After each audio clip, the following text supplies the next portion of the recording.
Hi friends. ఈరోజు లస్సీ చేస్తున్నానండి. తయారీ విధానం చూద్దాం రండి. ముందుగా ఒక గిన్నెలో 200 గ్రాముల చక్కెర వేసి, అలాగే ఒక కప్పు పెరుగు వేసుకొని, కొంచెం నీళ్లు కూడా వేసుకొని బాగా చిలకాలి. బాగా చిలికిన తర్వాత పక్కన పెట్టుకోవాలి. ఇప్పుడు 2 గ్లాసులు తీసుకొని ముందుగా నానబెట్టుకున్న సబ్జాని 3 స్పూన్ల లెక్క రెండిట్లో వేసుకోవాలి. ఒక గ్లాస్‌లో ఇప్పుడు ముందుగా చిలికి పెట్టిన లస్సీ అందులో వేసుకోవాలి.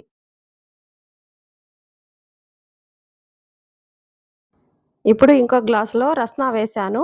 రస్నా వీడియో ఇంతకుముందు చేశానండి. అది వెళ్లి చూసేసేయండి. ఇంతేనండి సింపుల్‌గా ఈ రకంగా జ్యూసులు తాగితే ఈ వేసవి కాలంలో మన శరీరానికి చాలా చలువ చేసిద్ది.